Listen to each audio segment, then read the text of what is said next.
Thank you all for being here. On behalf of Lake Forest College, I welcome you to our second annual Pitch It event. I'm Raymond Pichetti, a member of the faculty in the college's Entrepreneurship and Innovation program. I'll soon introduce you to our Master of Ceremonies, but first, this takes a lot of effort, a lot of different people, and I just want to say some thank yous now because at the end of the event, it's exciting and fun, and we don't want to get in the way of the winners.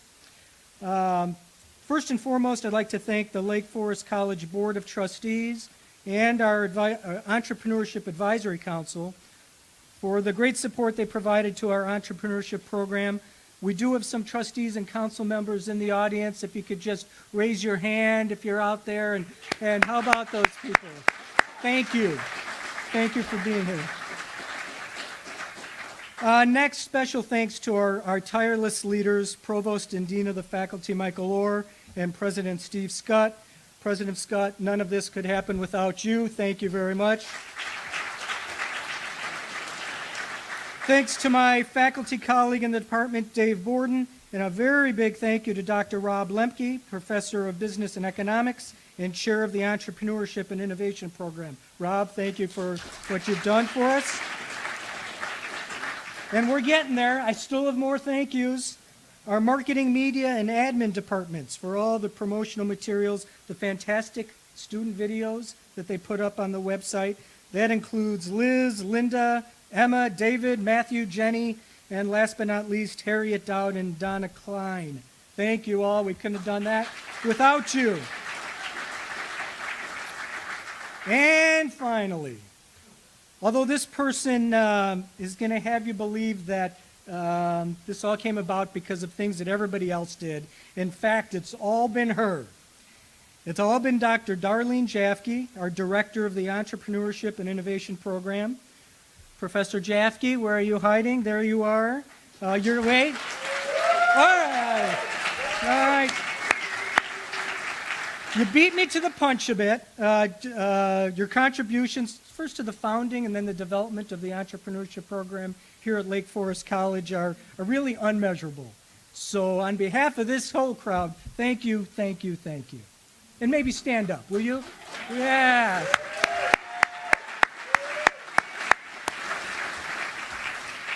All right, now with great pleasure, I'll introduce you to tonight's Master of Ceremony, Mr. Dean. I've worked on this 100 times. DeBias, right? Dean DeBias is a Silicon Valley veteran and serial CEO. He's led dozens of public and private companies, Fortune 500 subsidiaries, and the roles are chairman, CEO, and board member. He started his first company when he was 14 years old, coincidentally just down the block at Lake Forest High School. A co-founder and entrepreneurial mentor at 1871 in Chicago, Dean's a frequent TV media guest, a co-author of the best-selling book, The Big Moo, a Kellogg faculty member at Northwestern University, and he hosted an episode of NBC's Celebrity Apprentice with Donald Trump. Lake Forest College is fortunate to have him running the show tonight. Ladies and gentlemen, Dean DeBias.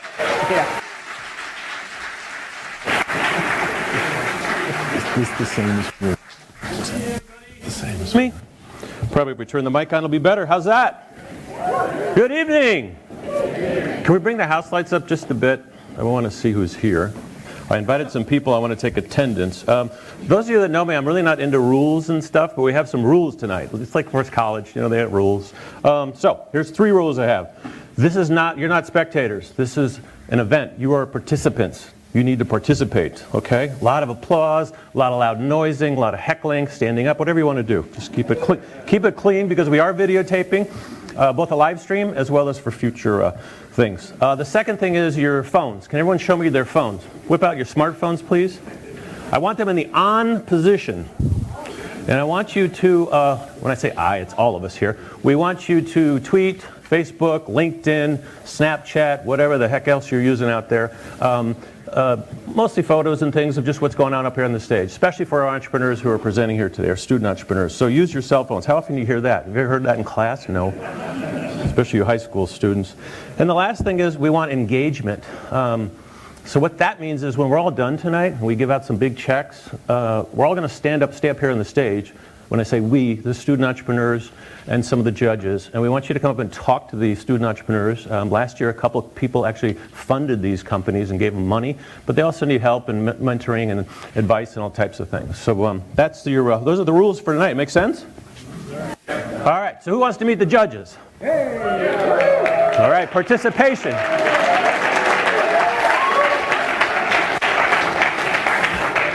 Well, they were all on United, so they didn't make it, unfortunately. But we've got some fantastic backup judges that I just love. Our first one is a 5-time patent holder and CEO of Sure People, Nico Draculis. Nico.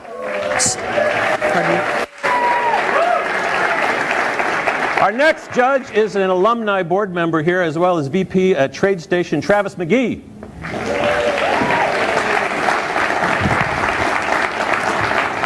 Our next judge is a Chicago Innovation Award winner, as well as CEO of Digital Kitchen, Don McNeil. Don.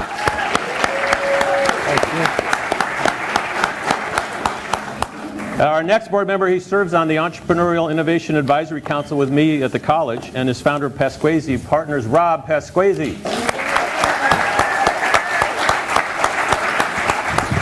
And last but not least, it's alphabetical order, so what are you going to do?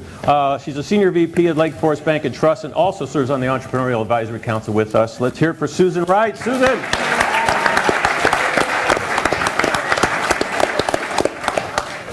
So, rule number 1 is being followed. They're participating. You guys ready? Ready. You excited? Ready? Yeah. Excited? Let it rip. Really? Excellent. Okay. So, just some quick comments. About a year ago, I agreed to serve on the Lake Forest College Entrepreneur and Innovation Advisory Council, and I just want to begin by saying how fortunate I am to serve with this board. They're just an incredible group of passionate people who give their time and money and resources to make this all happen, and quite frankly, are helping put Lake Forest College on the map in terms of a global entrepreneurial teaching college. So I want to thank the board that's here. I really appreciate working with you guys.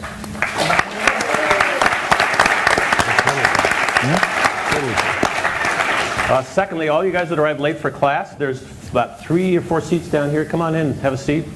Fill in, it's okay. Just don't step in front of the camera.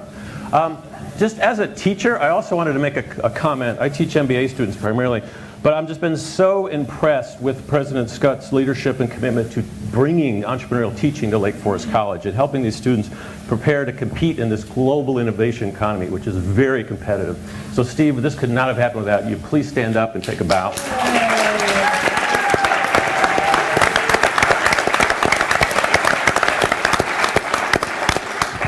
And lastly, I want to talk to all the high school and college students out there. Some of you are from Lake Forest High School and some other ones. Some of you are actually starting companies right now in school, which I'm a big fan of.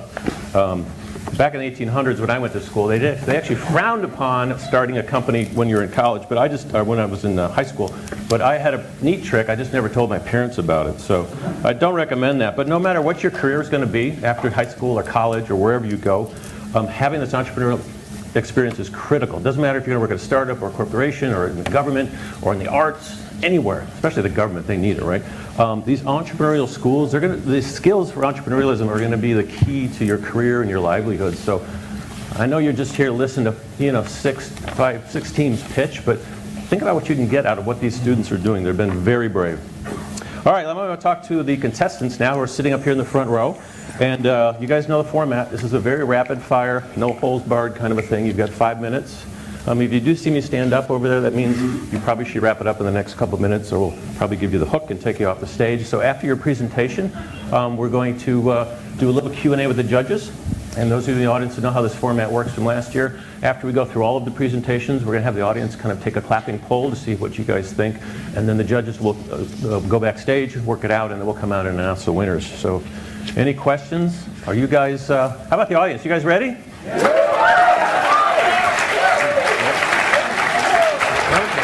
They are ready. How about the student teams? You guys ready?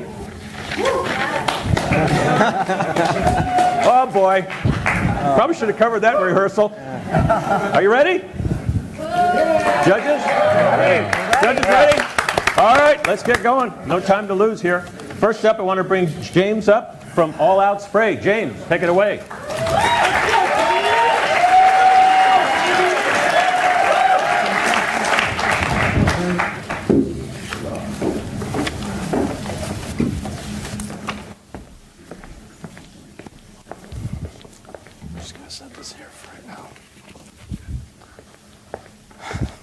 Hello? Hello? Hello? Is it working? Hello? All right. Good to go. All right.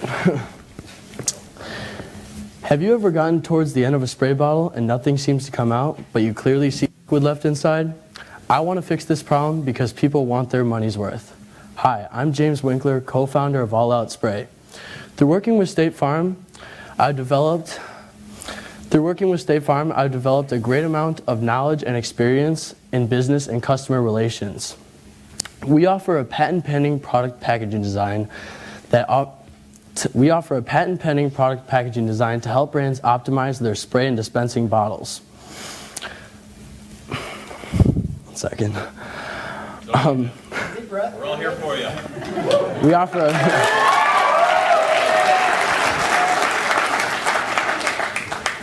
We offer a patent-pending product packaging design to help brands optimize their spray and dispensing bottles. Sorry. All right. This is designed to work with existing spray bottles. This is designed to work with existing spray bottles. This is designed to work with existing spray bottles that can be used. Sorry, one second. This is designed to work with existing spray bottles. What? Okay. Can I give you some advice? Yes. Forget the script. Okay. Speak what you feel right now. Man, it's just speak what you feel. Forget the script. Doesn't matter. The average spray bottle wastes 3 to 15% of the product in the bottle once the sprayer stops. This is very frustrating for the average consumer. Sorry, one second. The average spray bottle today wastes 3 to 15% of the product in the spray bottle once the sprayer stops working. This is very frustrating for the average consumer. Our packaging design will ensure that consumers can get every last drop of solution out the bottle, creating less waste, greater efficiency, and happier customers. This is designed to work with existing spray bottles.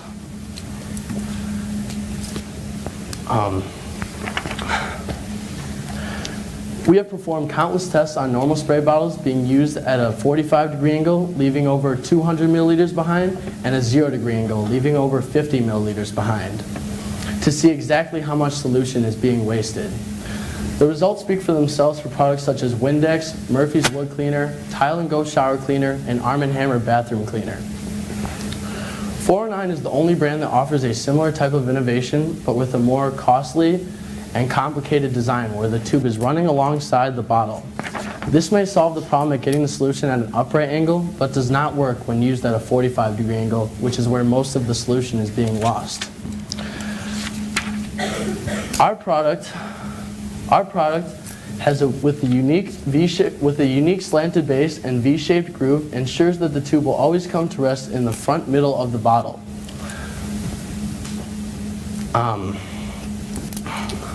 409 is the only brand that offers a similar type of innovation, but with a more costly and complicated design.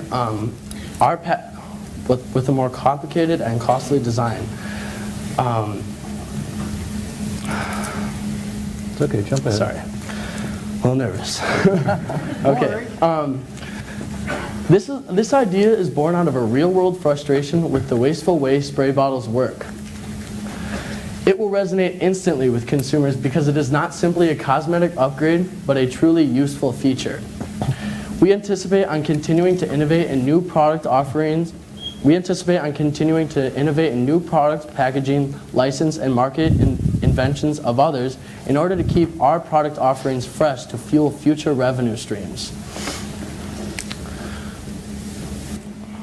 Sorry, stay on that.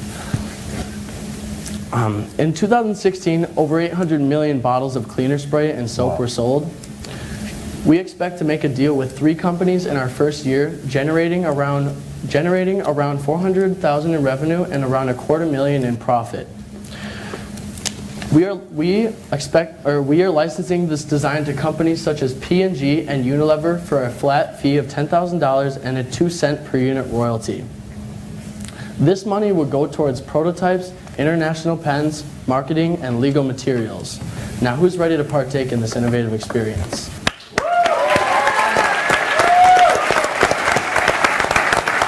made it. You did it. All right. So I got to tell you, I got up and was shaving this morning. I went to put my favorite cologne on, and it was out. So I'm like doing this thing, and I shot myself in the eye. I love this product. This is awesome. Thank you. Judges. Very good. Hello. Oh. Questions? Hello.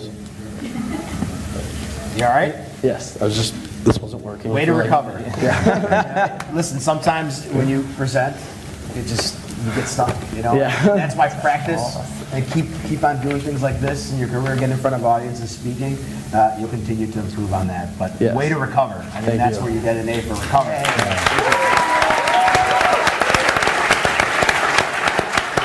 So you mentioned licensing. Do you currently have deals, or is that what you're focused on? Yes, we're focusing, this money will go towards more research and development and focusing on getting in touch with these companies and in the end, hopefully licensing it to certain companies such as P&G and Unilever. What, James, what does it cost to make the product? And what are you looking at as far as pricing? The cost for a blow mold is $5,000. All right. But there isn't really a cost to like making the products because I'm going to be licensing the design to companies, and that will be for a flat fee of $10,000 and then the 2 cent per unit royalty for every one they sell. How did you arrive at that? I felt like the $10,000 was a pretty reasonable cost for a big company, and I feel like once we license it to the companies, that price will completely offset what they just paid for me to license the design to that company. And have you considered the fact that some of these companies actually want their product to be left in there, so you buy more? Well, I feel like if they want to look at more from their consumer point of view, that people will realize that this is a much better way of going greener, and then the bigger companies can see the underlying issue with spraying down at carpets and doing all types of stuff, and they can see that they even themselves have probably had the same type of issue, and they want to solve this problem. Awesome answer. Yeah, great. Thank you. So your expenses are going to be primarily related to sales? Yes, my expenses, I can go to this right here.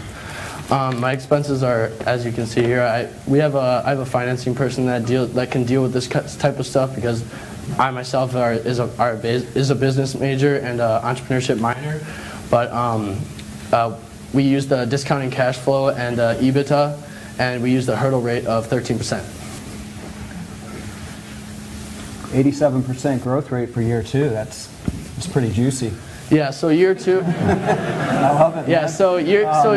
so year 1 we're expecting to make a deal with 3 companies, and then year 2 we want to bump that up to 5 companies, and then year 3 we want to go back down to 4 companies. What were the 3 companies again? It was. Right now we're still thinking about that, but I'm anticipating on doing it with P&G and Unilever. Have you had any conversations with them? Not yet, but I will be getting in contact with them as soon as possible once I have the capital to move in that area. Just P&G and Unilever, just the 2 largest ones on the planet? Yeah, no big No deal. biggie.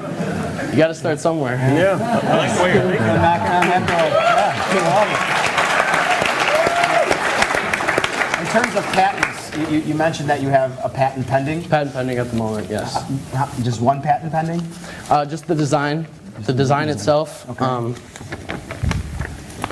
Yeah, so just the design itself with we have the unique slanted base and V-shaped groove, which will ensure that the tube will always come to rest in the middle front of the bottle. So have you done research to look at other patents in the area, maybe? Yes, I have done research, and 409 is the only brand that pretty much competes in the same area because it's called like every last drop or something on the bottle. But it doesn't work when used at a 45-degree angle, which is where most of the solution is being lost.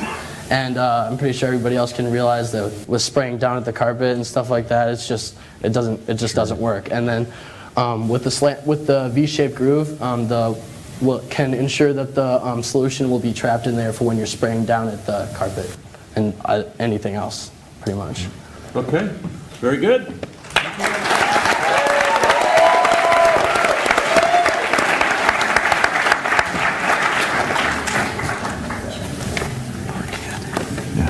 So, this next company, I really like what they've done because my son got married last summer, and his mother-in-law was in the audience, or mother-in-law, yeah, she's in the audience, pinned the boutonniere on me, and all I know is it ruined my suit. I can't wear this anymore. It's got this big stain here. So they have solved this problem. I'd like to bring up Evelyn and Matt from Boulay.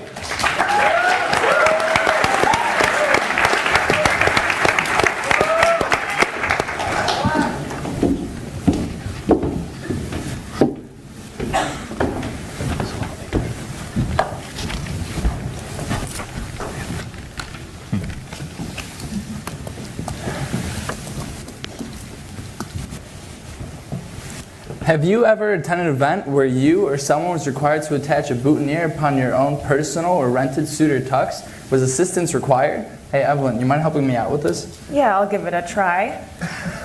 Ouch. Oh. Mom, can you come help? No? All right. Traditional stick pins put your costly damage deposit at risk. Repeated pokes jeopardize the integrity of the fabric. This is a risk you'll no longer have to take. Hi, I'm Evelyn Johnson, the co-founder and CFO of Boulay. Working for Wells Fargo, I've developed an extensive background and passion in finance, as well as supply chain management. And I'm Matt Obstoy, co-founder and CEO. I've gained a lot of sales experience working for various different businesses and a huge understanding of startups and products at various stages of the product lifecycle, working for InventorsNetwork.com. Now, for something that has barely been updated or adapted since the 19th century, we believe that now is the time to revolutionize this age-old trend. With the strong use of social media, engaging photos, and heartfelt videos, we believe that we could start a new trend in the fashion wear industry. The Boulay is a provisionally patented innovation that allows for easy application without the use of pins or needles. It is an elegant aluminum casing that magnetically holds the arrangement and keeps flowers fresh with the option of adding water. This luxurious memorabilia can be personalized with different finishings and even engravings. Imagine Sarah at the altar, standing across from her dapper-looking husband wearing a boulet. On one side, May 6, 2017, the date of their wedding. On the other, to my soulmate, a nice touching message. Now, this has become a wonderful memento that they can use and look back at to that wonderful day that they spent together and wear at any other event in the future. Now, the average wedding costs about $19,000 to $33,000, with 8 to 10% of that budget being spent on floral arrangements and decorations. With 6,000 weddings occurring every single day in America, we will specifically be targeting fashion-forward women and men that fall into middle to high income levels, ages 24 to 44. With over 30,000 schools hosting events such as homecomings, proms, and graduations, we will also be targeting students 16 to 22. Boot Sticks is an indirect competitor that offers magnetic strips for boutonnieres. However, pins, needles, and assistance are still often required to apply it. Fitz Design, an online home and floral decor business, is our closest competitor. However, they're nearly impossible to find, even for tech-savvy college students like ourselves. Typing in magnetic boutonniere will not lead you to their homepage even after the first 10 plus pages of search results. Fitz fails to utilize search engine optimization. Upon getting to know them, you'll find they lack brand consistency. Also, they're only available and accessible to established businesses. Here's an example of one of their few products offered for boutonnieres. As you can see, it is low quality and meant for one-time use only. Boulay is an online business that sells both wholesale and retail.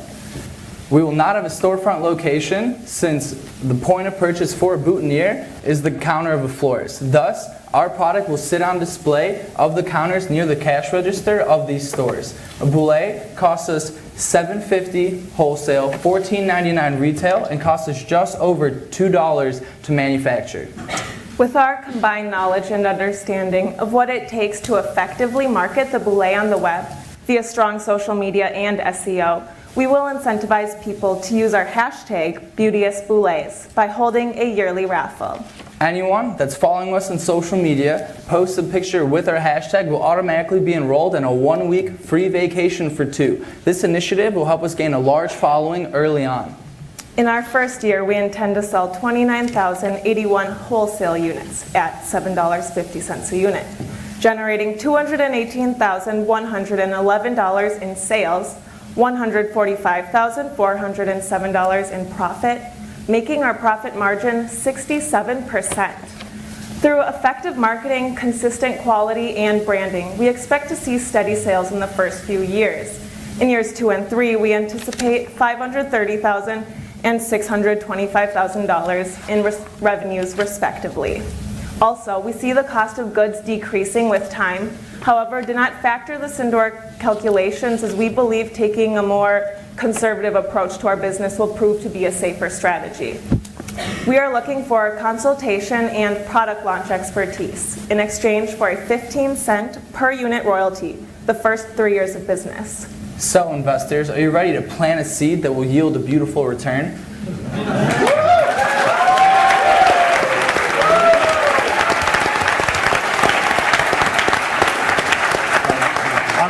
I'm just curious. I'm curious how well this thing stands on. I've been at weddings where, I mean, some weddings fights break out, but the hooteners always stay on. Where's it being produced? Will it come off? And you want to flick it? Pretty rugged? No, just curious. Judges? Can we start? We good to go? All right. Yep. Hey, a question for you. Yes. How you doing? Good. How are you? I'm fantastic. Great. Back to your competitors. What are they selling their products for, and how are you priced relatively? So, actually, as we were talking about fits, it's only available and accessible to established businesses. You can't even see the prices. You can't even buy it if you're a normal consumer. That information's really only available to florists. But with some digging, we found that the price of 4 of these, the ones that you saw earlier, are $19.95. So it is a little less, but as you can see, it doesn't last long, and it's meant for one-time use only.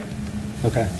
You didn't say, I didn't hear you say anything about manufacturing. What is your thought on that? Are you outsourcing it? So we have overseas suppliers in China, actually, that have each component of this, and what we would do is have one of them gather them and then put the final product together. It's really only 2 pieces. So aluminum itself is not magnetic, but it is the lightest metal out there. And so what we would essentially be doing is just getting the magnet and have that in the back of the aluminum casing.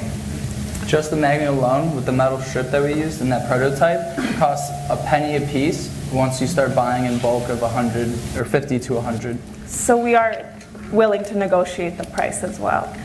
You figured 22,000 units the first year, is that what you said in your presentation? 29,000, yes. 29? How'd you arrive at that? So we decided that we would partner with first local florists here. And so in the first year, we decided, I think it was 2 or 3 florists would buy 5,000 products. And like you said, 6,000 weddings happen on average every single day in America. So if we could capture even 5 to 10% of the market, we would be making these. But with our assumptions, we were more conservative, like I stated earlier. And have you done any due diligence with some of these florists to get a feel for, because you are essentially banking on someone, because this is a multi-use, so you have to go to multiple weddings, I have to go to multiple dances, I'm passing it down to my son, he's going to use, so on and so forth. And I'm going to use the term juicy again. 162% growth rate from year 1 to year 2. That's I like that. But again, it's I'm just curious where, you got to be pretty confident, I guess, that at $14.95, people are going to want to use it multiple times.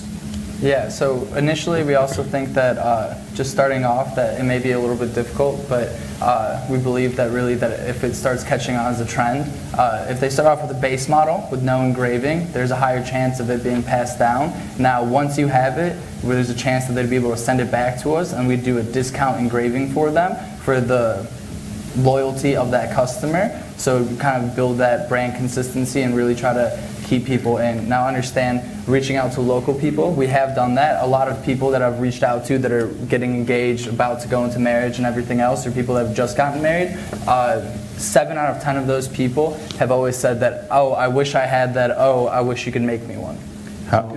So I can see, Men's Warehouse, men's tuxedos. I could certainly see this be something that's available there. They get large distribution because they have thousands of locations across the country.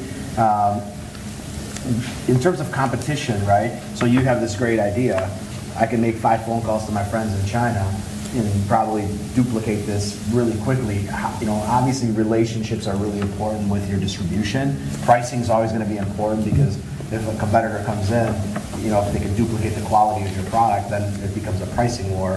How do you plan to fight that part of the business? So that's when we've been considering taking a patent, but in order to not only get a patent and keep it in court, like we're only a startup, so we're not necessarily going to be able to do that. That's why we're standing firm with the way we're pricing our product. We'd like to be the luxury product. We don't want to start bringing it down and bringing down the quality. So the best way to do it is to get the word out as much there as possible and then begin to be the name that everyone recognizes when they look at that product. So start to be able to bring in all those customers, and the first word that comes into their head would be boulet instead of fits or something else like they've never heard about before. You should definitely consider a provisional patent at the very least, that there's something unique about the design of this to protect yourself. So it's unique to you, because even if they duplicate it in a different way, at least you'll have this design that's your boulet product. So yeah, thank you very much for that insight. Okay, one more. I have a question. It's not meant to be negative. I love the logo, love the name, love your presentation. One thing that scares me is you talked a lot, and I agree, on the social media aspect and the ability to try to sell it versus your competitors online. But your point of sales is actually localized, small, independent markets that aren't connected to that. So how would the digital side affect and connect to the localized retail side? So we are also available online. Only one of the point of purchases is the floral counter. People like you and me, anyone that is holding a wedding, they can go online on our website and order it and customize it right there on the website and have it delivered right to them. Why didn't you explore that as the primary form of the revenue? The numbers you have in the sales, how much are online and how much are retail? So once again, we only factored in the wholesale because we knew that that would be the easiest way to get it out in bulk, and we want to be a little more conservative with our initial numbers. So we chose to decide not to put that in, but that would definitely add to the revenues. Okay, thank you.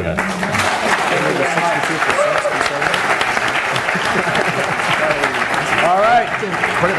Next up, I want to bring up a cool little product. I was down in Scottsdale playing golf last week, and I wish I had these in my golf bag.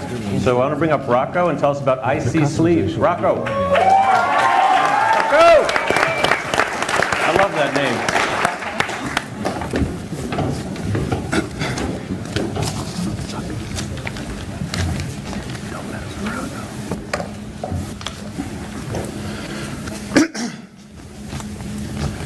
When you think of the words IC Sleeves, what comes to your mind first? Maybe this, or maybe even this guy.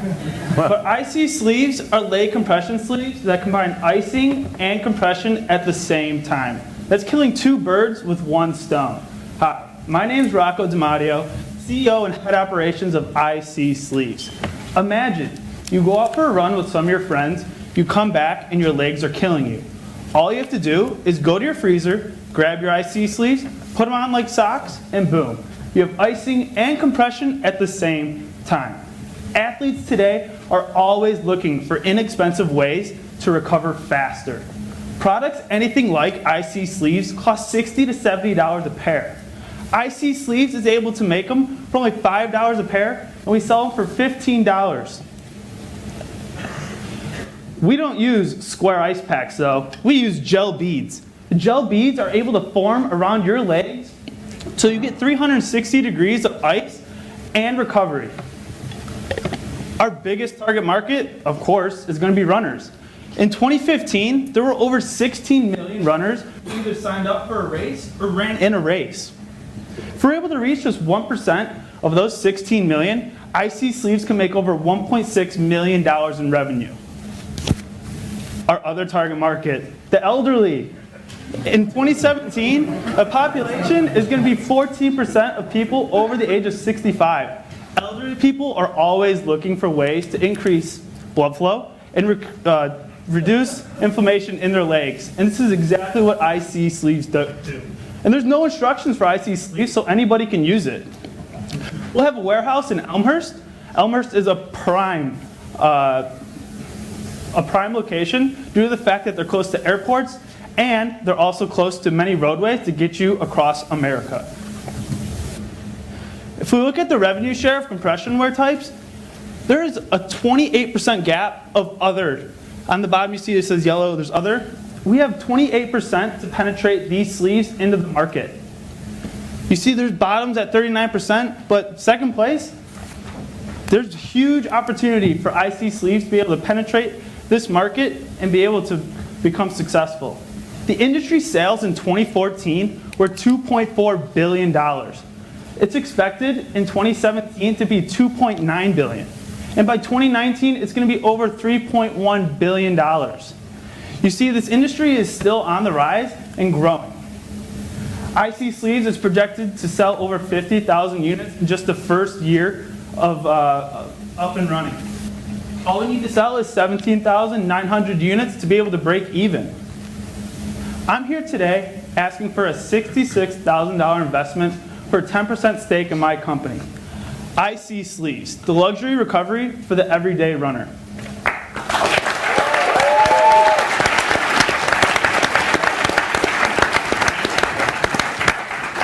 So how do you plan to go to market? Are you going to partner with doctors or? Right. So we get them from a distributor in China. Okay. And I'm just internet sales. That's going to be huge for me. Okay. Website marketing, of course. Yeah. And I actually reached out to one of our competitors that use the Square Ice Packs. It's called 110%. That's the company. And I'm trying to partner with them to be able to license the idea and get a patent on it and partner up with them. Have you kind of tested the market? Is there like runners or running groups or? I mean, I was a runner at Lake Forest College, so I ran, and every day there'd be 10 people trying to fit in this little ice tub in the trainer's room at Lake Forest College, and I always wanted something that I'd be able to put them on and just go right to the calf. So I think athletes today, they would love something like this, to be able to just slip them on right after you're working out or something like that, just to get on your way, and you don't have to sit there for 20 minutes or so. I'm glad you clarified yourself as a runner, because I thought you were one of the elderly. But great presentation, love it. Let me ask you about, I have a number of different questions. One of which is, who would you say, of that pie chart you drew with those other categories, who's leading the way in those? What were those giant percentages? Is that a mixture of companies or those individual? Yeah, it's a mixture of companies.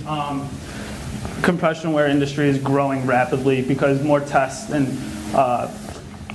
reviews and stuff are coming out. So there's just a lot of different companies thrown out there. So that's just a big group of companies in the United States. But does that include activewear as well? Yes. Oh, that's why it's so big. Yeah. It's not just. Yeah, so it's Under Armour and people like that? Mm-hmm. Okay. Exactly. And then what, sort of the subsequent question was, when you started to talk, do you have any patents or anything, or any proprietary, anything proprietary about the product? Right now, I don't have any patents or anything. I'm trying to build that capital to be able to get there, because I know those things cost a lot of money. But I definitely want to look into licensing, kind of selling it off and having someone else do the work in a way. And why just calf? I'm sorry? Why just calves and runners? So right now, I just want to get into the market. I want my name brand IC Sleeves just to get known. And in Q2 of 2018, that's when I'll be able to get the next generation of arm sleeves or pants, things like that. All right, last question. I'm sorry, I don't mean to take up most of the time. Do you really believe that people will keep socks in their refrigerator or their freezer? See, I had this question before, and they are washing machine. You can put them in the washing machine, you just can't put them in the dryer. That's the only thing. You'd be able to wash them just like any other clothes. So, I mean, you don't have to put them in the freezer. You could get like a little freezer, like you don't have to put it where your food is. You could, just put it somewhere where it's cold. So the answer to do that, you put it in a plastic bag and then you put it in the freezer, and I would do it all day long because I have problems when I run or walk quickly and my legs start to hurt. Right. So, do you have a prototype? I do not. You do not. I was ready to sign up for it. Yeah. You said you have problems when you run? I have problems when I get out of bed. Right there. Me too. Rocco, right? Yes. How you doing? Good. How are you? Good. You're entering a crowded space, right? You've got Under Armour, you've got Tommy Copper, you've got 2XU, you've got some big players in that market. You've said a few times, well, I want to be known, I want to be successful, all right? I want you to make money. I mean, that's the name of the game, right? Exactly. What is success to you? I mean, define successful. I want to be successful too, but what is successful to you? Is it to take 0.5% of the market? Is it to take all of the market? What does success mean for you? I would love to have just 1% of it. That would be huge for me. 1% is still $1.6 million for my pricing. I only have it at $15 a pair right now because I want to be able to penetrate the market. I want people to be like, you know what, it's only $15, I'm going to try it out. And that's when the next generation of my product, of the arm sleeves, or maybe do something to the leg sleeves that'll make it even better, I'll be able to increase the price and increase my margins. So 1%, I would say, that's pretty successful. Nico? So you mentioned that you contacted your competitor and had a discussion with them about distribution. Yep. You don't have a patent. How much did you share with your competitor who could take your idea now? You know, I'm waiting for that email to come back. I contacted him, and I'm waiting for that email to come back. So a bit of it. Keep that to yourself. Yeah. Till you have a patent. no, I haven't shared anything with them. I just said that I would like to see live stream, so. He's on right So now. I love the idea because I have athlete friends, have game-ready machines, and they go home and plug it into the ice machine that rotates. And those are like ice water. $1,200. They're very expensive. $500. Yeah, they're expensive. So good luck. Good job. Thank you. Nice job.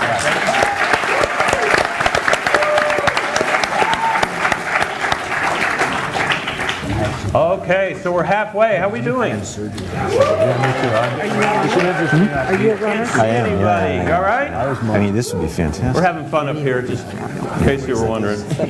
I think this next one is very powerful. I just love the power of this platform. So I want to bring up, Daniel, where are you? Oh, yep, come on up. We're going to talk about Power Click. I call it Power Click, but Power Click. That's why I asked him exactly. Mine. Hello? Can you hear me?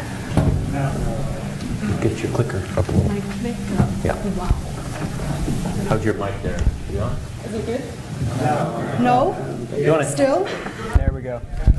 You're up. Am I good now? Yes. Okay. So there are 196 countries in the world. Each one of these countries would like to see economies grow, and they would like to achieve a general good social welfare for their people. Yet one tool has been overlooked in terms of how they could possibly achieve that for their countries, and that is the value of more women participation in economic participation, social participation, and general business participation in order to grow economies. Excuse me.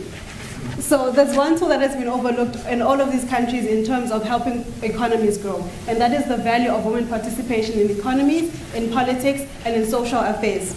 This can help countries grow their economies because women participation has shown that it creates diversity in working environments and allows businesses to thrive and allows businesses to be more successful. Kofi Annan once said that there's no tool for development more effective than the empowerment of women. I could not agree with him more. My name is Lindelo. I am the founder and creator and director of Power Click Leadership Network for Women. We're a women's empowerment program that curates events that bring women together and bring successful women in different industries to empower, to enlighten, to encourage women from all across the world to be successful in different fields. We invite these women to be part of a network that allows them to be in touch with women that they can always go back to as a source of human resource, as a source of inspiration, as a source of any other resource that they require in order to be successful in whatever field that they are involved in. Last year, we hosted our first event. It was well attended and well received in Swaziland. 150 women are now part of our database, and these women are constantly keeping in touch with us, wanting us to create more events, more platforms for them to be able to engage with other women, to engage with women that are successful, that are representing them in various fields, finance, corporate environment, any environment where women are underrepresented. Women want to be in touch with women that are successful in those fields in order to help them succeed on their quest to be successful. This is part of the event that we had last year, and we received great media coverage because it was the first of its kind in the country. So we want to grow. At the moment, we have only 150 people on our database, 150 women. And our growth looking forward is ensuring that through this event alone, we've projected that we're going to attract triple, the amount of women that we're able to attract this year. Only because we're improving our marketing strategies to get the women to participate more by inviting their fellow women to be part of the network in order to grow it forward. We want to introduce a magazine for the women to keep them engaged, so that this magazine will be a resource for them to get empowered through reading about other women and how they've broken ground in their fields. This will be a resource for women to find out what other avenues they can access, what opportunities exist for them in the business world, and how they can make moves in their own lives in order to in order to fill in the gap that exists in the economy, for them to be participants, in order for them to engage in economies and make sure that they thrive. I'd like to then direct you to the screen to see one success story from our event that we had last year. This is Stanzi on my left. She's 19 years old. She was able to attend the event last year. And after attending, she had applied to a school in Taiwan. She managed to get accepted into the school, and as she was there, she always wanted to get involved in business. She remembered what she had learned from PowerClick, and this is a message that I received from her as we're interacting. She says that PowerClick really shaped her womanhood and the businesswoman that she's becoming. Danzi went on to take some of her pocket money that she was earning as she was in her school and started a business. She's now on Instagram selling clothes to people back in Swaziland, shipping these items, accessories, jewelry, handbags, all sorts of fashion accessories that you can imagine that women are interested in, and she's now selling in Swaziland while she's still at school.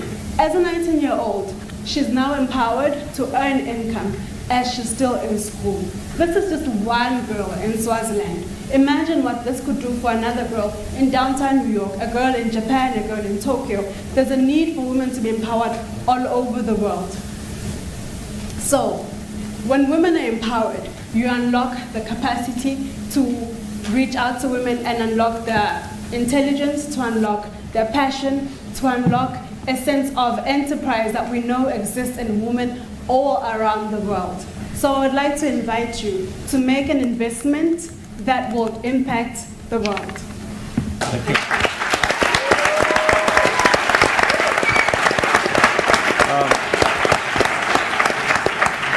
Lindell, there's probably 50% of the audience is women. Is there a way that they can connect with your platform and for sure. Get your numbers up a little bit? Maybe just tell them before we kick it off. Social media, and we do also have a website where you can reach us on that is still under development, but at the moment we're on social media at PowerClick, and so that's the key way to reach us. And also, all right, judges.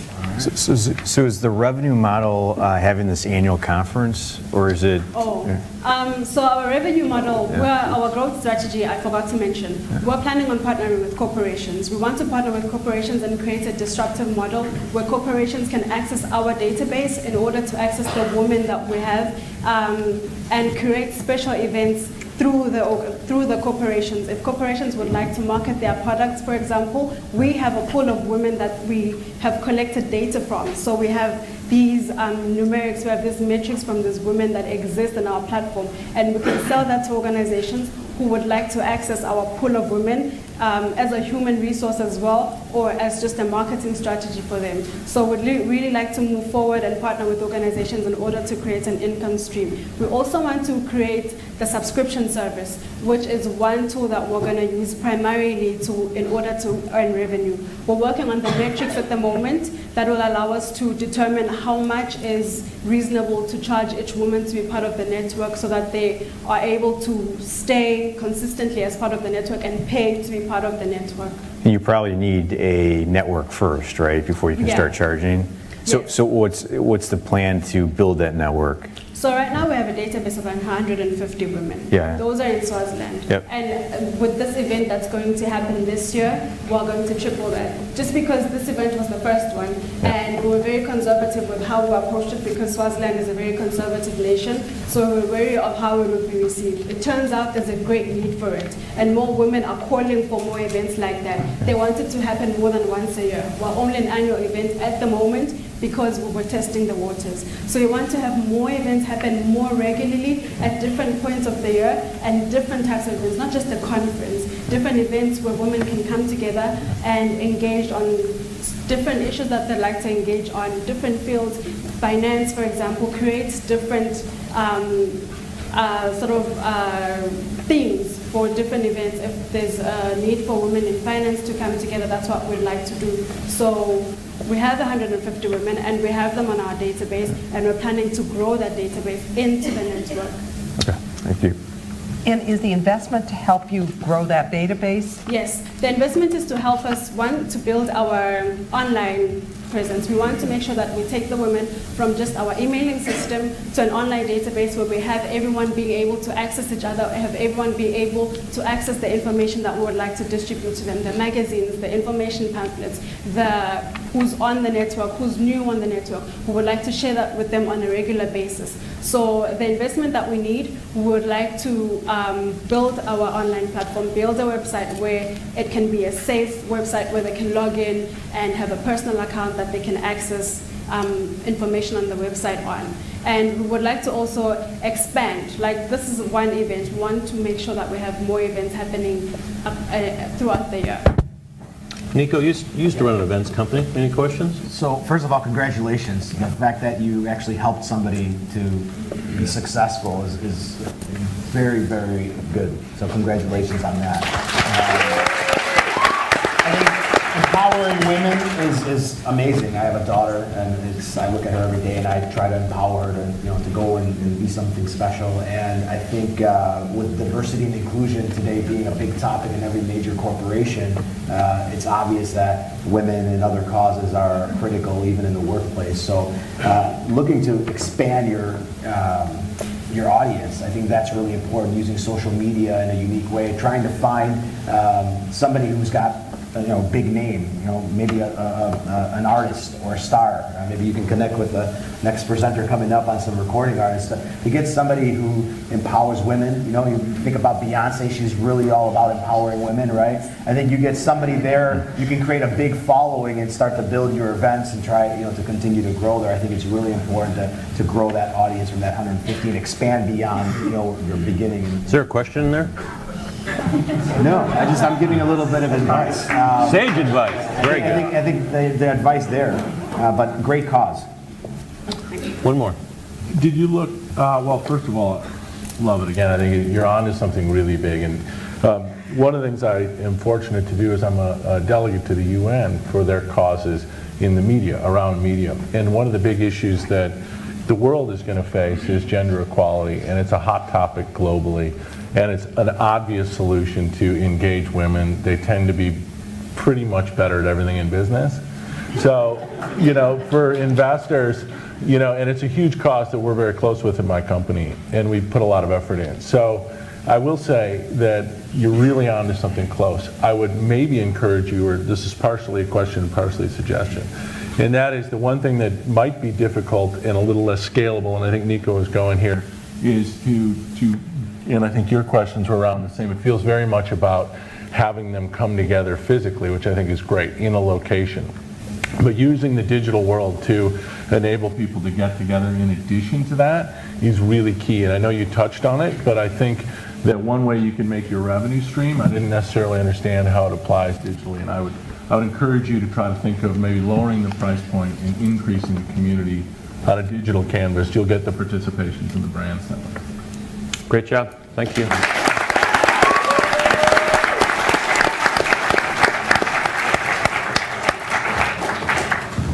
I want to tell you about our next speaker, contestant, I guess.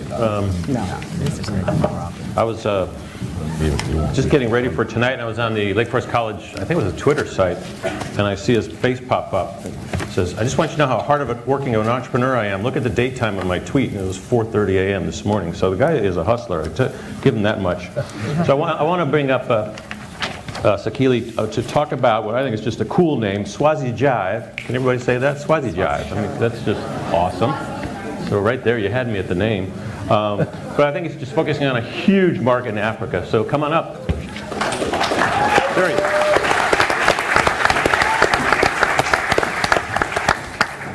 Mic check. Ooh, yeah. That's what I'm talking about. Good evening, everyone. Good evening, Shots. My name is Sakila Ngambule, founder and director of Swazi Jive Entertainment. I'm here today seeking a $90,000 investment in exchange for 5% equity. This money will be used to create a special type of in-house marketing agency. The world is changing at a rapid pace due to technological advancements, but principles don't seem to change. Being entertained will never run out of fashion. For the past 8 years at Swazi Jive, we have proven this by developing a t-shirt branding company into a fully fledged media company. Swazi Jive today owns a record label. We own a graphic designs team, a web designs team. We also have an events management team. We have produced highly influential artists and world-renowned events. Swazi Jive is headquartered in the capital city of Swaziland, in Babane, but we have strategic partners around the globe. Let me take you on a little tour of Swazi Jive Entertainment. This is our logo, pretty cool. This is our first artist that we signed in 2013, our second artist actually. She only released her first single in 2016 and had over 100,000 hits on YouTube just 2 months ago.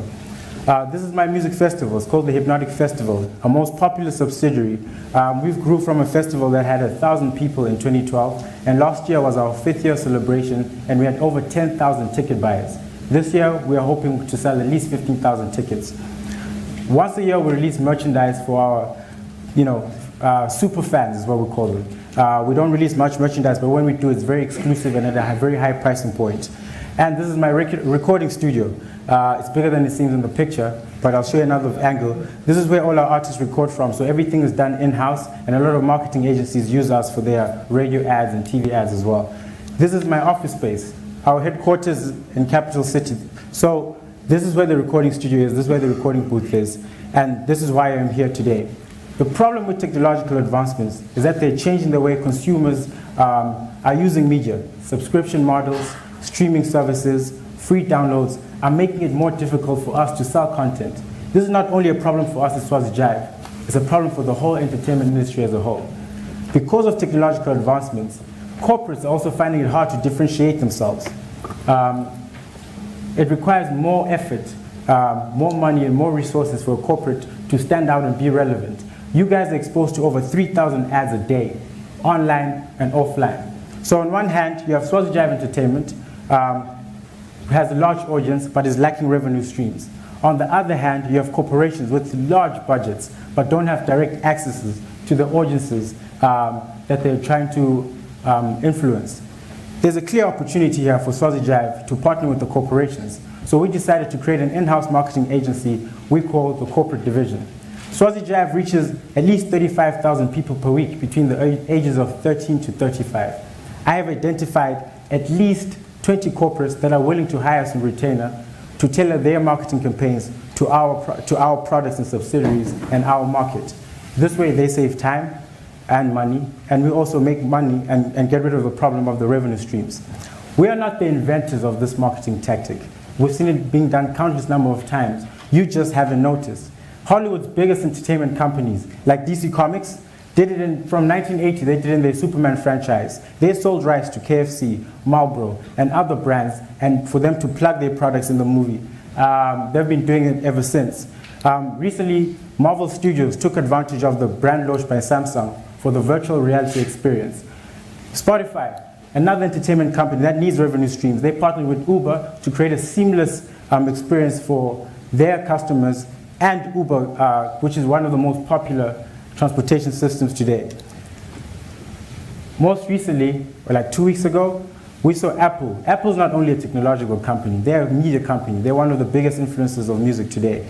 They partnered with a campaign called Red that brings awareness to the end of HIV and AIDS. They simply launched a product and branded it Red and released it as a limited product to bring awareness to this program. Now, so this is the major key. This is the biggest advantage for Swazi Jive Entertainment. Not only do we have an established brand, but we also have a vast network of customers. As opposed to the 4 other marketing agencies in the country, they simply rely on their ideas and skills, which can easily be emulated. We are looking to offer a service that ends the disconnect between the youth and the corporates through an experience we call co-branding. Experts state that as Africa gets more connected, digital media marketing will be the new wave, and deep, meaningful partnerships will be inevitable, which means co-branding will be the only way to survive. Based on our past work with corporations, I value each corporation at $30,000. In the first year, I'm hoping to sign 5 corporate clients, increasing our annual revenue by $150,000. We are aiming that by the end of the 4th year, we have at least 12 corporate clients, increasing our annual revenue by $360,000. But this is only possible by using a fixed pricing strategy, a value-based strategy, instead of the time-based strategy that other marketing agencies use. Now, Swazi Jive Entertainment operations will continue as normal. This corporate division I want to introduce will be responsible for identifying opportunities with corporates, producing effective digital media campaigns, and executing them. So, Sharks, I'm asking for your $90,000 to help us create unforgettable experiences for the youth and help us connect them, create deeper connections between them and the products and services created in our country. Thank you.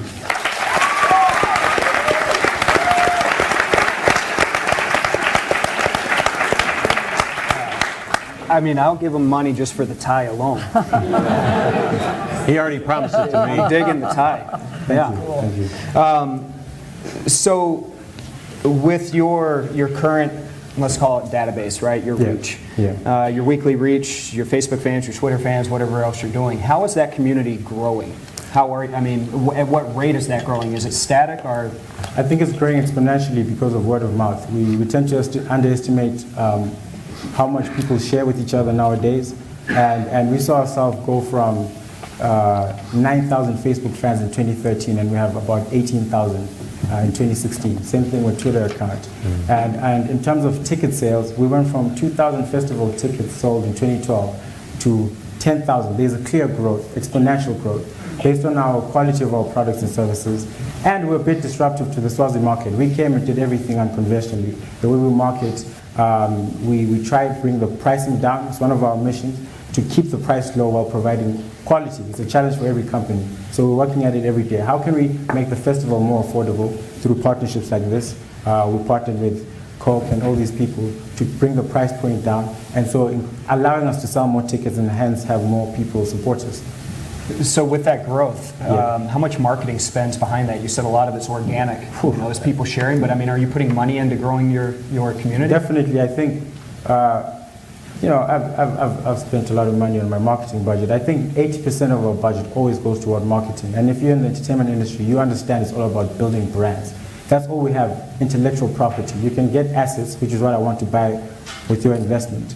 But intellectual property is so important in the entertainment industry that you could take an artist and fill up a stadium with 25,000 people or a room with 200 people based on your marketing strategies. So I found myself spending a lot of money between 2009 and 2013 just to develop the brand with no profits. So the business plan I had developed in 2008 was brilliant. I was like, yeah, I'm going to make money first year, only to find that people don't care. People don't care who you are or what you bring to the table until it's relevant to them. So we've managed to create this brand which is loved by the youth in Swaziland, in South Africa, and this week is actually being embraced by people in Chicago. So it's definitely growing. It's becoming a bigger and bigger movement. So I didn't see any financials in your document. So the question is, you mentioned that you have had your last event, which doubled to 10,000 Yes. people, and you charge tickets for those. Yes. So can you talk to us about the revenue that you currently have? We in rands, we sold about 10,000 tickets. A lot of those were general tickets, what we call general tickets. 250 rands is about $20 in terms of the currency. And we also had VIP tickets, which are about 450, which are about $40. I'm just timesing by 10 just to be. But last year's festival was so big, and this is what led us to wanting to partner with corporates. Last year's festival was so big that our production budget actually exceeded our revenue. So we had a whole crowd of people, but the festival made a huge loss. The biggest loss we made was our biggest festival. And I was like, there's a clear problem here. We've never had... Welcome to the entertainment industry. It's the entertainment industry, yeah. So I was like, it's crazy because the perception was, 10,000 people, you pocketed a lot of cash. But my artists cost me a couple of millions. My stage, my production has to be bigger because that's the expectation. It's a 5th year celebration, you're growing. Fireworks alone, a 1-minute show cost us like $30,000 US. And you have each person paying $20. It makes no financial sense. We need corporate support. So we looked at Live Nation Entertainment, the biggest entertainment company in the world. What are they doing? They have 200 sponsors. And we need a corporate division to help us find these people. So you had 10, so before you had the show, were you expecting more tickets to be sold than 10,000? I went into it knowing we were going to make a loss at that point. The aim was 10,000. But because of the demands of the industry, it is my fault that some contracts weren't locked on time, so artists are very demanding. The price can go from $10,000 US to $13,000 US in one night. So it's not that I planned for a loss, but at some point I knew that we're going to this festival, we've sold all these tickets and we're going to make a loss. So we need to engage corporates immediately. And some bought advertising space. We've worked with Coca-Cola previously. They gave us stock worth about 400,000 rands, about 40,000 US dollars.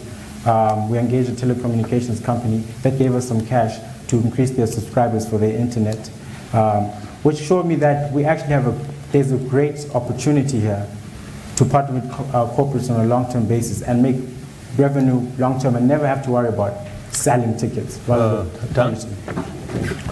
Great job, by the way. I mean, and thank you for plugging every one of your, it's a client of ours, everyone you mentioned. So, yeah, call in. And they're amazingly tough to get money out. So you're doing a fantastic job, and it's remarkable what you've done. I think point of clarity, very similar to our company, by the way. Okay. So that's what we do for co-branding and entertainment. HBOs are one of our big clients. So. As well as Coke. Now, one thing I will tell you, though, is I think you're raising money, or you're asking not for the production side of the business, or not for that revenue side of the business, you're for the money's going towards sponsorship side of the business, correct? The money's going towards hiring professionals to run the corporate His division. office building was empty. He showed us the picture. So I showed you an empty boardroom because I need a copywriter and an associative creative director. Basically, a large portion of that money is going towards luring professionals from Ogilvy, South Africa, which is also, it's an American company, but they have branches at Ogilvy. Former employee. Former employee of Ogilvy.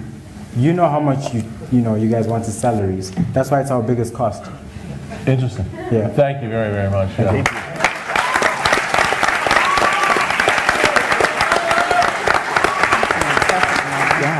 Doing the math here, he must have been How much for the tie? when he started this, right?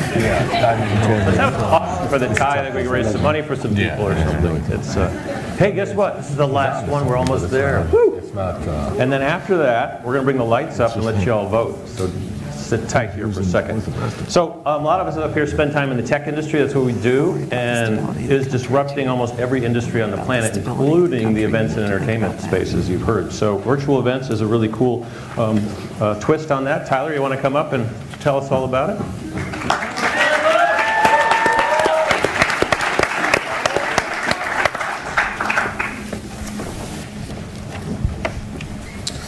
So normally, if you're getting ready for a concert event, you're probably getting dressed. And that means if you have a Dave Matthews ticket in your pocket, you're probably wearing that new outfit you just bought from the mall just for that event.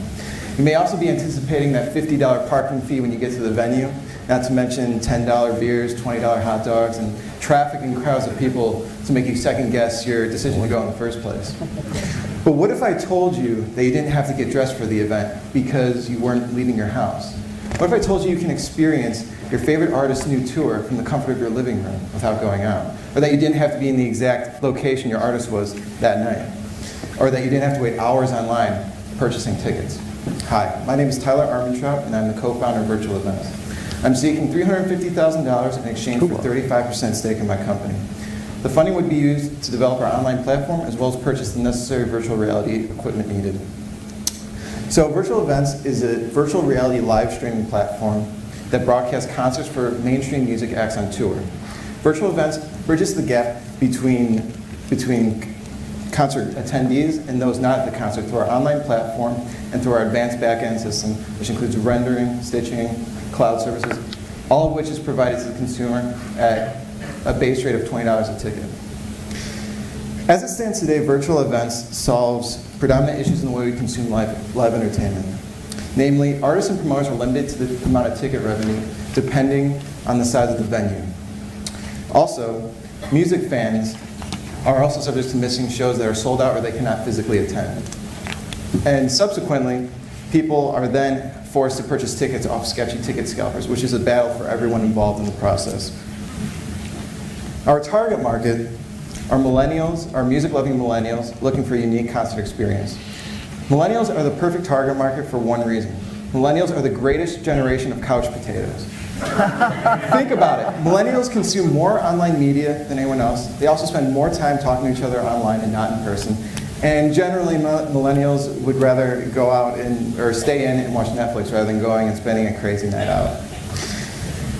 Ultimately, Virtual Events is a simple solution to a lot of the problems described. Simply go to the Virtual Events website or sponsored artist webpage, purchase a virtual reality ticket starting at $20, then click on the encrypted protected link sent to you via email the day of the show, and enjoy the concert from any of the 3 cameras: the backstage camera, onstage camera, or the front of house camera, all of which can be viewed from any device.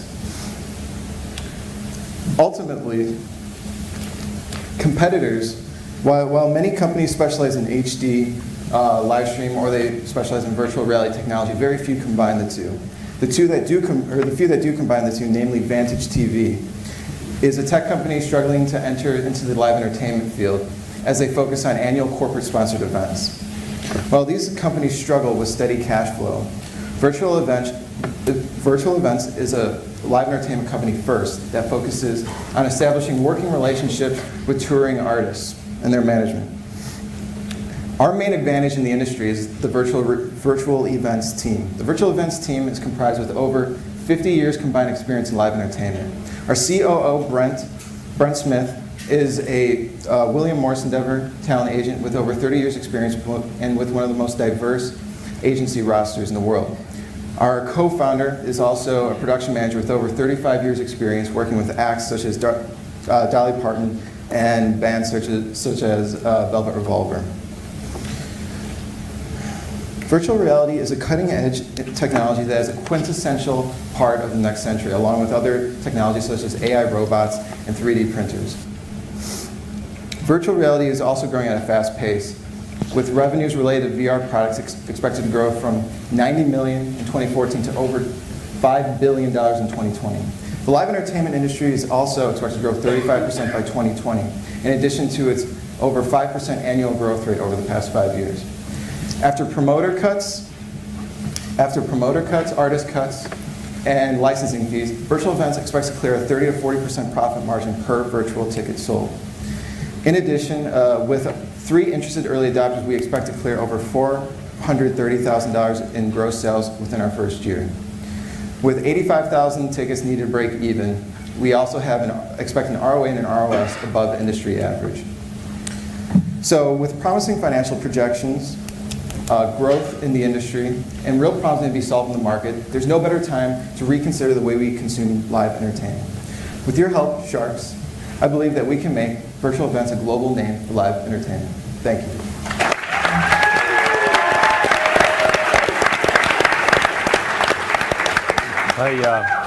There was an episode once on Portlandia about this. Did you ever see that? No, I did not. You might want to watch it. Well, we've got some entertainment folks here. Fire away, everybody. Who wants to start? Wow. So, huge growth area, intimately familiar with it, love it, well presented, great logo, great idea. That said, yeah, well, I'm curious on, I mean, the challenge with this, and you talked about it a little bit, I think, and I read your presentation. It has a little more detail about the rights and the licensing stuff is a nightmare. And the other thing is, it's very easy to acquire the footage, and it's very inexpensive. So why won't the artists and why won't the management and why won't the promoters or the venue do this themselves? I would believe, or I believe that the way we're structured right now, we're not providing an additional cost to the artist or the promoter or anyone else. We're not charging them a flat fee per show we do or anything. They're getting a cut of what we do every show. So for them, I believe it would just be an additional worry or additional product concern or production concern to worry about during the show, which I don't think they really want to deal with at this point. Additionally, artists and entertainment companies are looking for different ways to set themselves apart. And I think if a company were to come along and say, hey, we're going to provide this additional revenue stream for you guys at no real additional cost in terms of time, resources, or technology, I think they'd be willing to listen. And they're Have you attempted that? Yeah, well, I haven't done an event myself yet, but we have talked to a few artists and their management about the idea, and namely local Chicago artists, Chance the Rapper, R. Kelly, and guys in the hip-hop R&B scene in Chicago. And I worked with one of them last summer, and their manager was very interested in that. He said that they're really looking to set themselves apart. And pretty much what a lot of them says, if you can make it happen, you can show me that you can provide this high-quality service and that we can easily share it to our fan base, it would be an interesting idea that we'd be willing to discuss. So how much of your use of funds is tech and how much is legal and rights clearance and that? Yeah. So getting into the weeds here. Sorry. Yeah. So in terms of technology, developing the online platform, we're probably looking at around $100,000 to $150,000. It would have to be a platform that works on all. It's a responsive platform that works on all devices, and that also includes the media servers and the back end that's also involved with making this happen. In terms of the legal services, we projected anywhere in the range of $50,000 to $80,000 in licensing fees with that as well in our first year. So with the ticket pricing, you said they start out at $20, right? Yeah. So if I go to Lollapalooza, I pay $140 for the whole day, and I see 20 bands. Mm-hmm. How does that work then? Yeah, the key word there is starting at $20 because there's different production values for different artists. Yeah. I feel like Sting compared to your neighborhood DJ is a completely different production value, and therefore I don't think Sting should receive the same value as the DJ. So a lot of that is built into the original structure upon artist agreement. So they may want a certain percentage of, they will want a certain percentage of whatever we want. And adding that into the production costs and the value of what they're doing, we'd have to kind of negotiate what we'd be selling it for. So it's hard to say exactly what the price point would be, but the key point here is we're trying to provide tickets and a source of entertainment that is economically friendly and help solve that ticket scalper dilemma, among other things as well. Sounds like I come from this industry, and the challenge of doing deals with record labels, I'll never forget my first shareholder group looked at me and they said, how is a little company out of Elmwood Park, Illinois, where we were headquartered, going to do licenses with all the major record labels? And we did it with all of them, right? And it was the most challenging thing I've ever done in my life. I don't want to do it again. However, MTV stopped broadcasting music videos for a reason, right? Because sponsors weren't spending money.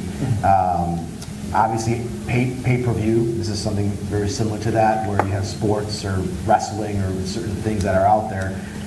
concerts are an event that you feel the energy. You go there and you're connected with everybody in the room. So have you done any research to see how people would react to this? You know, how would the millennials look at this, or any generation for that matter? And have you thought about the opportunity to look at this maybe not as part of the concerts, because the concerts, the main tours are owned by a couple of companies, right? And they're not going to give those rights to nobody. If they're going to do something, they're going to do it themselves. So the question is, what if you did something that was, you know, the after show live stream, or a show that's an acoustic jam just with that artist that's not on a concert date, and do artist direct deals where it could be, you know, a little easier to negotiate, and then you have unique content that's a little different than what everybody's seeing at the concert. Yeah, I appreciate that recommendation. We've thought about that as well in terms of, you were talking about the millennials receiving this. I think there's no better target market than the millennials.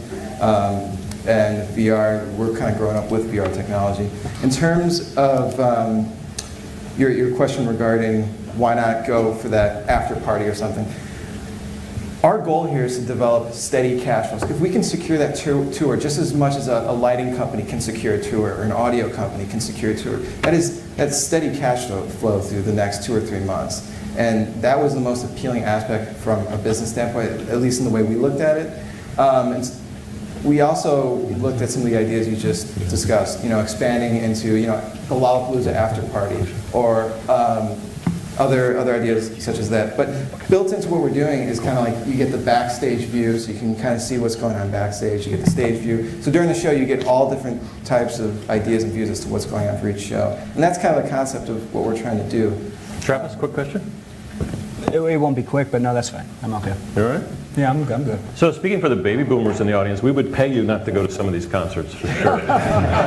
Stay home, put on the glasses. Thank you. Great job.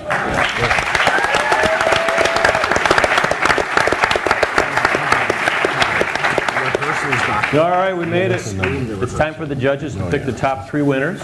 But before we do that, can we maybe bring up the house lights, see if anyone's still here? Oh, they're here. Excellent. Signed a deal with Live Nation. Nice. So what I'm going to do, there's 6 logos, so, you know, some of you might want to conserve your powder for the end here, who knows? Try to remember which one you like the most. As I click them up, their logos, just by applause and screaming and dancing in the aisles and standing up and banging your feet, which one you like the best, all right? Let's start with All Out Spray. Nice. How about Boulet?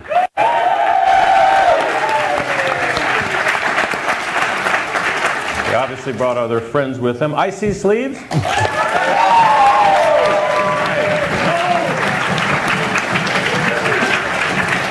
Power Click. Whoa, Power Click. Swazi Jive.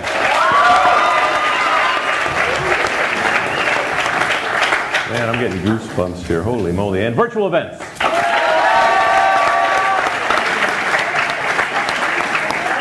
All right, judges, get to work. Yep. All right, so here's what we're going to do.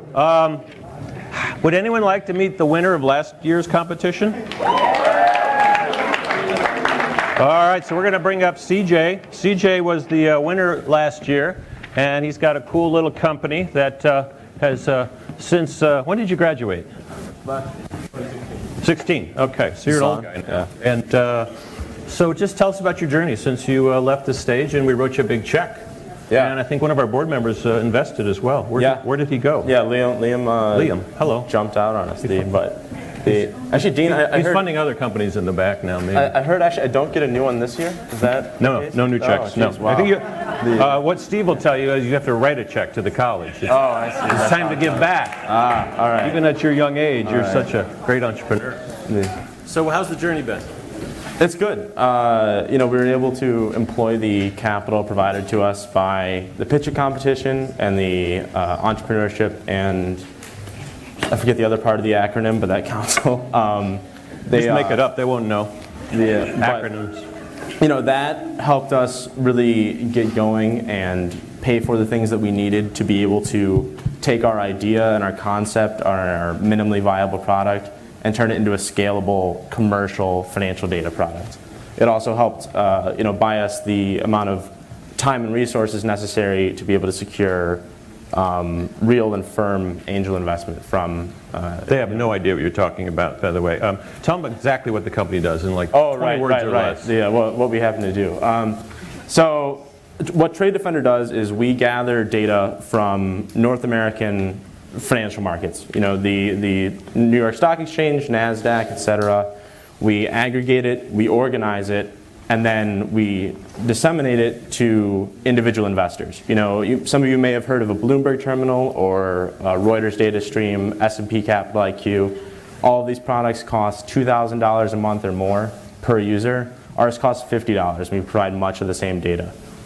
This allows individual, non-professional retail investors to be on the same playing field as commercial, professional traders. So the little guy can compete with the institutional investors. Exactly, exactly. I want to try that. Where's Mike? All right, so we're going to go to questions from all of you, folks in the audience, and this is kind of ironic. I'm handing a mic to the mic runner, and his name is Mike. So go for it. So, oh, we got one. Okay.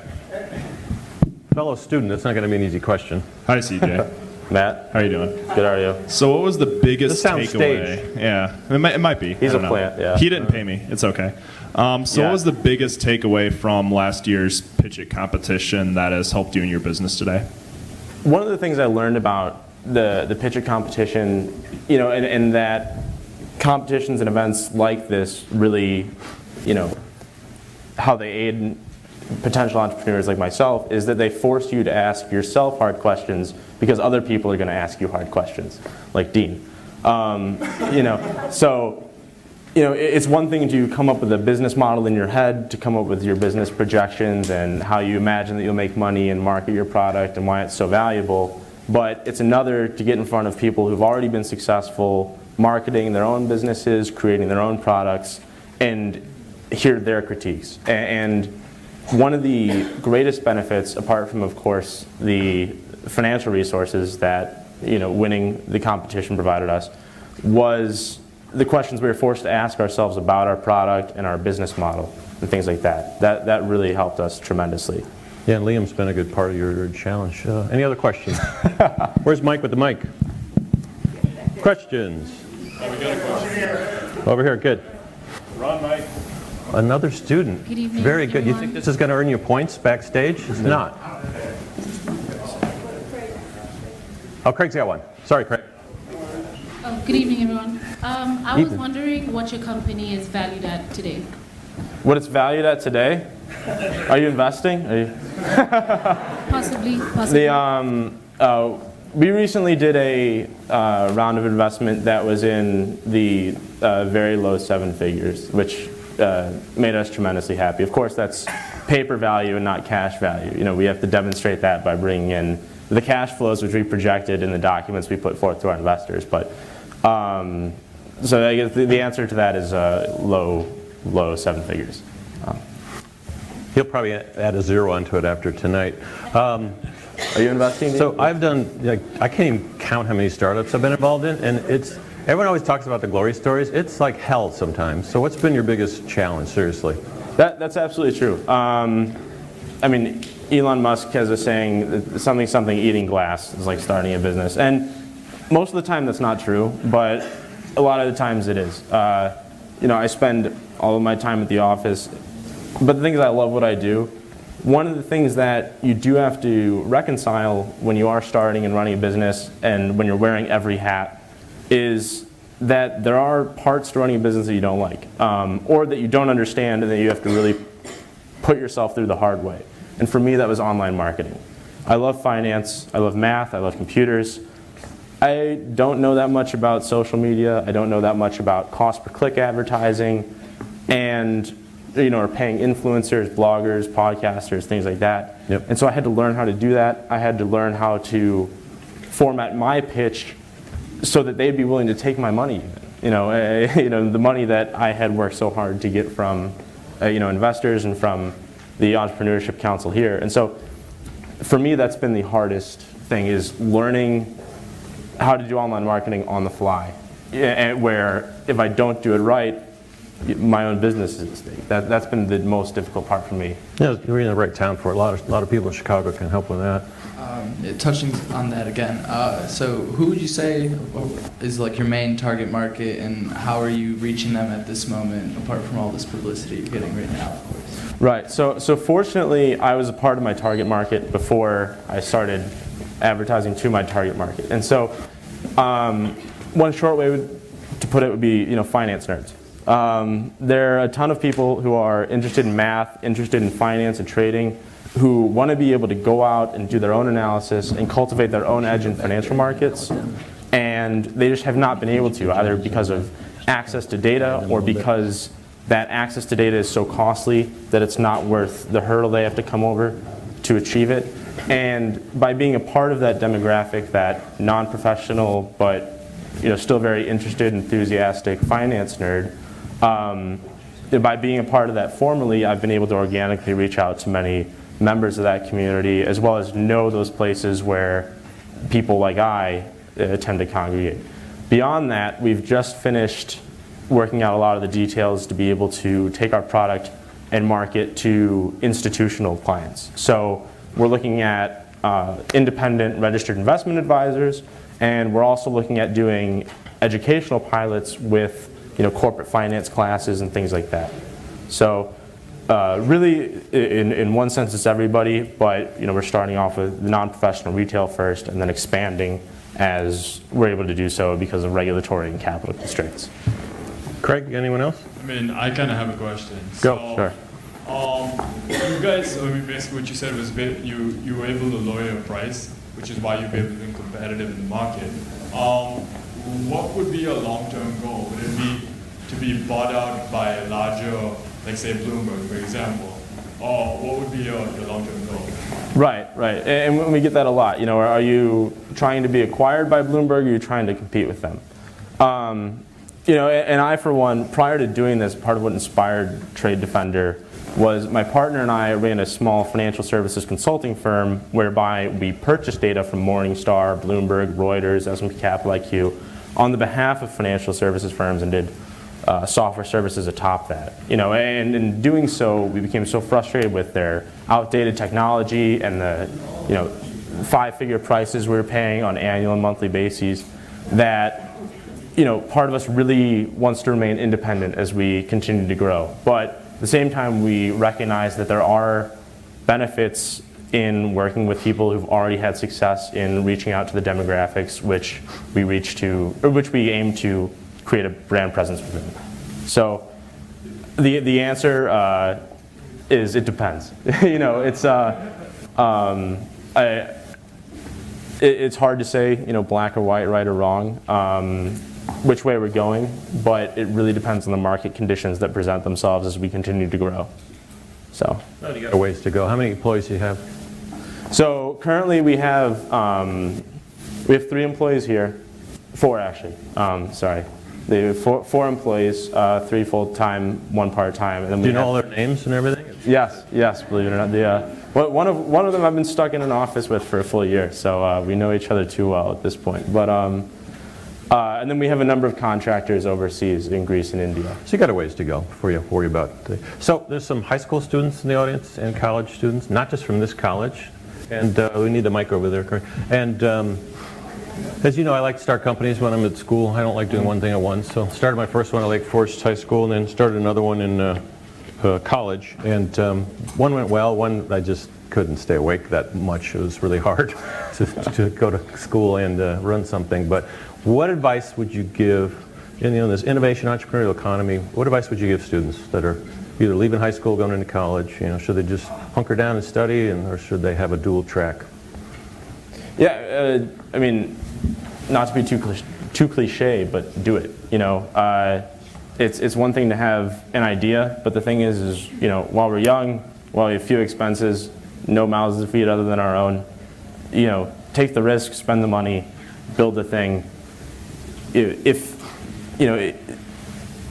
Really the risk-reward potential for you right now, that setup is so potentially lucrative, and the downside is so meh. The thing is, if you're really the most qualified person to do what it is you set out to do entrepreneurially. You know, if you have an idea and you feel that you're the best person to execute on it out there, even if you fail, you'll be able to leverage the experience and the skills that you have into a career somewhere else. I mean, that said, you know, don't just do anything, but yeah, you still have to go to class and everything, but you know, it's like if you can learn some entrepreneurial skills and get some experience along the way, even if you're just helping people like them for free, it's a great skill set. I think you've got one over here.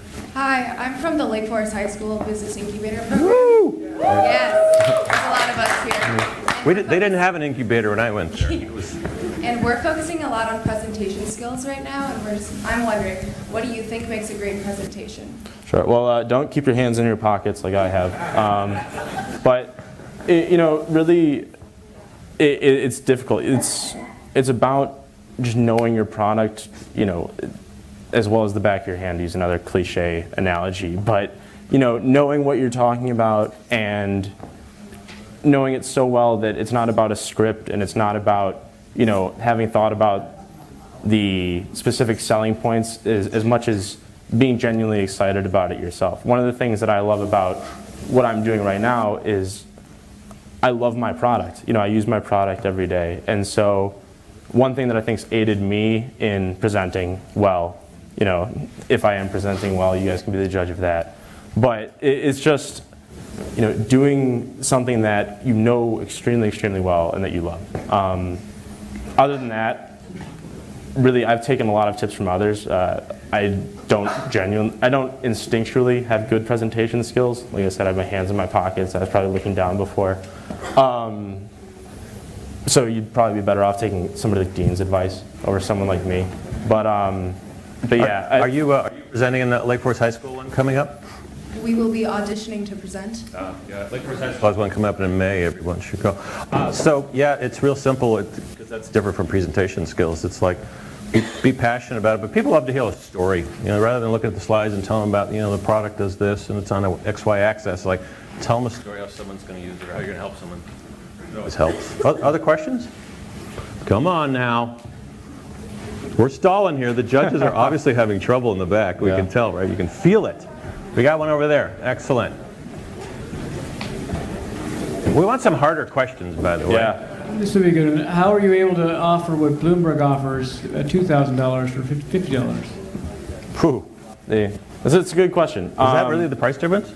Yeah. 2,000 versus 50. Exactly. Nice. And to be extremely honest, we don't have exactly everything. You know, we don't have data on the number of, you know, intermodal Midwestern transits of, you know, railroads belonging to the American Association of Railroaders. We don't have that data. Bloomberg does. And if you want it, you can pay $2,000 for it. We also don't have live tweets in our platform. But we do have the meat of what most people use these platforms for, especially when it comes to equity data. And in a lot of cases, we have more data than some of the larger companies. An example would be Morningstar doesn't have options data. We do. And the way that we're able to do that is because we have taken advantage of the very latest in cloud computing architecture, as well as a lot of the latest frameworks for, you know, storing, organizing, and disseminating data. Fortunately for us, a lot of people who are a lot smarter than my partner and I have gone out and done a lot of the work that we would have needed to do if we wanted to start Bloomberg when Bloomberg was started. Now, unfortunately for companies like Bloomberg, they run on technology that is dated to about when they were founded. But because we run on services like Amazon Web Services and we use frameworks like Laravel, we're able to substantially reduce the cost of disseminating this data. Great job. Let's hear it. Yeah. Thank you. Thank you. Judges, I'm tired of stalling. What do we got back here? How we doing? Oh my gosh. Ready? Bring him up. Yeah, let's just sit here. You guys come on out with me. Let's stand in front of the thing. Turn around. Set them. Come on out, judges. Yeah. I don't call them sharks because sometimes you get sued if you do that. So just stand in front of the table wherever you want. Stand in front of the table? Yeah, or you're sitting or something like that. We should probably give their, is that, Dean, that's his bottle on the floor? He may want that back? Yeah, I just was. Or we should squirt him with it. All right. Let's see if it really works. You guys want to know who won? Me too. I don't know yet. All right. You need some help picking that up? In third place, I'll bring it over to you. In third place for this year's Lake Forest College Pitch It contest, come on down, All Out Spray.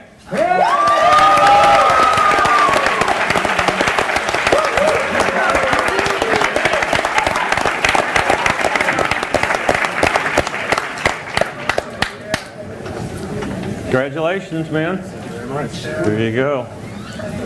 All right, come around.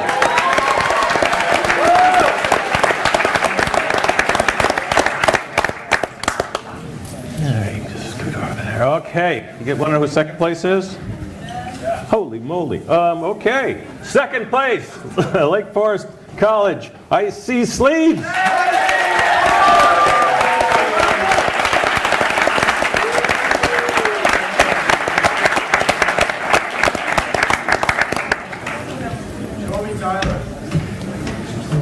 Congratulations. Thank you. There you go.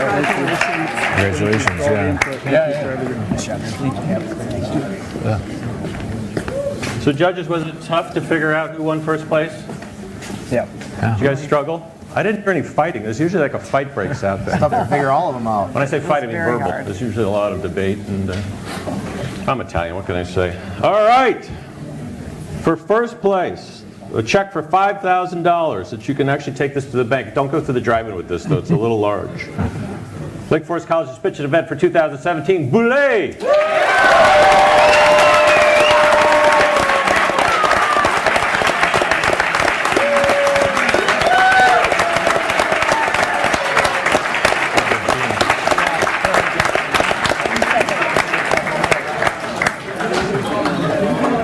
Congratulations. Good job. Congratulations. Congratulations, yeah. Congratulations. I'd like the other teams to come up and join us on the stage, please. Here, you two hold that. Awesome.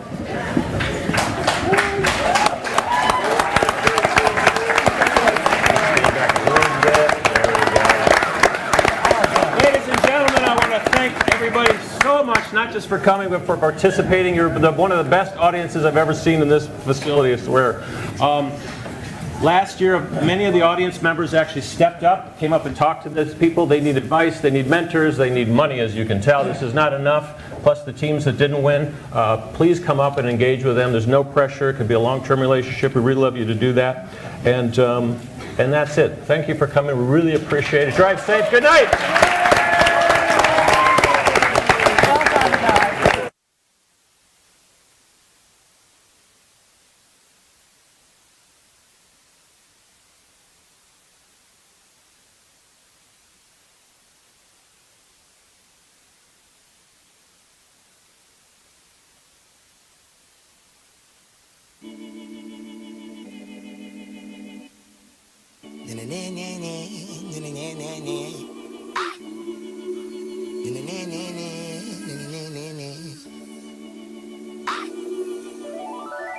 Cigarettes on cigarettes, my mama think I stink. I got burn holes in my hoodies, all my homies think it stink. I miss my cocoa butter kisses. I miss my cocoa butter kisses. Cigarettes on cigarettes, my mama think I stink. I got burn holes in my hoodies, all my homies think it stink. I miss my cocoa butter kisses. I miss my cocoa butter kisses. Okie dokie, I'll keep it low key like Thor, little bro, or he'll go blow the loudie. Saudi of sour Saudi, Wiley up off peyote, wildin' like that coyote. If I sip any, my belly just might be outie. Pull up inside a Huggy, start skiing Hutch a Dougie. I just opened up the pack in an hour, I'll ask my lucky. Tonight she just yelling me, 2 weeks she'll be yelling me. Used to like orange cassette tapes with Timmy, Tommy, and Chuck E. Jesus pieces, sing Jesus love me. Put Visine inside my eyes so my grandma would hug me. Your generation above me, I know you still remember me. My afro look just like that is y'all taught me how to go hunting. Blam! Cigarettes on cigarettes, my mama think I stink. I got burn holes in my hoodies, all my homies think it's stink. I miss my cocoa butter kisses. I miss my cocoa butter kisses. Cigarettes on cigarettes, my mama think I stink. I got burn holes in my hoodies, all my homies think it's stink. I miss my cocoa butter kisses. I miss my cocoa butter kisses. I will smoke a little something, but I don't inhale. Everywhere that I go, everywhere they be asked how's it going, said it go ins. Well, go figure, victors, light skin, Jesus got me feeling like Colin Powell. All praise to the guy, God knows he's a pro like Cole Intel. Check me, take me to the barber like you know me well. I mean, normally you see Norma Jean with a kick it with Farmer Phil, but these kids these days, they get so high, burn trees, smoke chlorophyll till they can't feel. Face this 15 hits on this L. Elevated train and the craziest thing got me feeling like Lauryn Hill. Miseducated, my dick delegated. Rap bill battled me. They said I should've never made it. Probably should've been dead or in jail. There'd be dad, enough of that jazz. Absinthe up in that glass. Are we there? Yeah, ice cubes in a bone rib, brain dead. Take a tugging and pass. I think we all addicted. Yeah, I think we all addicted. Really though. I think we all addicted. Yeah. I think we all addicted. Cigarettes on cigarettes, my mama think I stink. I got burn holes in my memories. My homies think it stink. I miss my cocoa butter kisses. I think we all addicted. Cigarettes on cigarettes, my mama think I stink. I got burn holes in my hoodies. All my homies think it stink. I miss my cocoa butter kisses. I miss my cocoa butter kisses. I can make a flow, pitter patter with a patter, pitter juicy. Used to be in a Jollibee and a goofy. Try hard not to be addicted to a groupie. I ended up on an album cover in the Gucci. You see, I be still a guy, but a goofy doobie. Flowing about drugs and the Uzi. That's the dual principle. Sometimes I'ma be about some hope, sometimes I'ma wanna make a movie. And when it come to rapping fast, I'm the Higgs boson. And though my style freakish, I can still break your body down to 5 pieces like I did Voltron. Cause I'm addicted to the craft and I be off of OG. Know me, I'm the Obi-Wan Kenobi of the go see. Never scared of mean spirits, methamphetamine lyrics. Cooling like I'm off of codeine, low key. Don't be so judgmental, even though I'm reminiscing if I don't know what I miss is. I'ma end up figuring out that it's home and my mother and my grandmother cover but the kisses. This is just a testament to the ones that raised me, the ones that I praise and I'm thanking. I need them but the chronic all up in my clothes and I wanna get a hug and I can't cause I'm stinking. Never too old for a spanking. Cigarettes on cigarettes, my mama think I stink. I got burn holes in my memories. My homies think it stink. I miss my cocoa butter kisses. I think we all addicted. Cigarettes on cigarettes, my mama think I stink. I got burn holes in my hoodies. All my homies think it stink. I miss my cocoa butter kisses. I miss my cocoa butter kisses. Cigarettes on cigarettes, my mama think I stink. I got burn holes in my hoodies. All my homies think it stink. I miss my cocoa butter kisses. I miss my cocoa butter